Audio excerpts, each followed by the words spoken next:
Welcome! My name is Martin Lignell. And my name is Gavin Hill. And I'm a music teacher and a composer. And I'm a writer. Yes. We've got more questions from the internet, and this time we'll have questions directed to you, actually. Okay. About your books and your life. Maybe first we should tell everyone how to ask questions. Yeah, when we did the last one last week, suddenly since then we've been inundated with loads and loads and loads of questions, but we always want more. You can send them to info@gavinhill.se, or you can send them to gavin@gavinhill.se. There we go.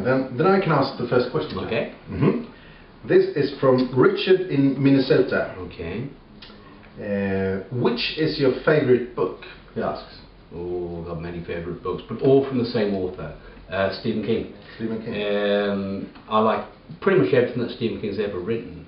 I don't read an awful lot of books. I don't really have time. I work, I write, and I have a life. Try to have a life. But if I'm given the choice to read, it's Stephen King. Yeah, always. Have you got any favourites of that you have written yourself? From your own books? Yeah.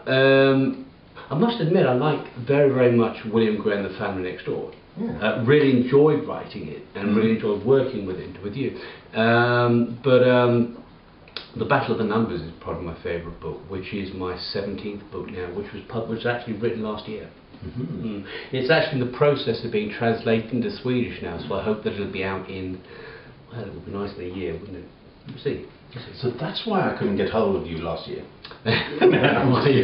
Yes. One of many reasons. Yeah. Well, okay, thank you, Richard. Let's see. That was from Minnesota, and this one is also from Minnesota. Anne, do you ever wake up in the middle of the night with ideas for new novels? Often, very often. In the middle of the night? Yeah. But at any point, at any given point during the day or during the night, something happens, some inspiration, some idea. So I always have a dictaphone with me, which was sent to me from my agent in America. I have it beside the bed when I go to bed at night, or I have it in my pocket when I go to work. And there's always something to that pops in your head and has to be, because I forget too easily. So yeah, dictaphone. So how did you do this before? Did you have a notebook or something? Always had a notepad with me. Always. Yeah. Okay.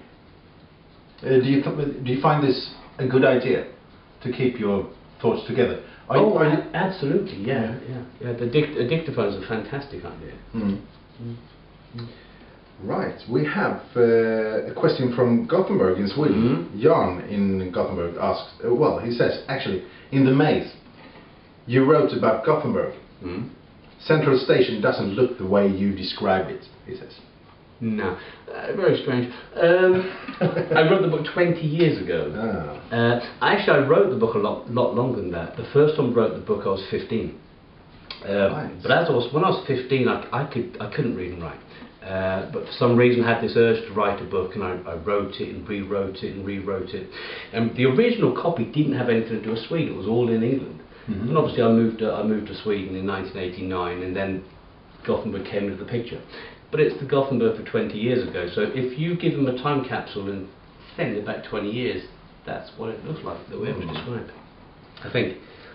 So this was the first time you came to Sweden? That was the first time, yeah. Yeah. That's right. And I think, if I remember it right, you told me you were sitting by the tracks in Gothenburg. Yeah, in bars, cafes, pavements, tracks, anywhere, fields, beaches, anywhere. I don't need to be at home with a computer or at home with a pen and paper. I work much better if I'm in a cafe, busy place. I like to see people go around, do their daily lives, and it gives me inspiration. I don't want you being school when nobody likes me.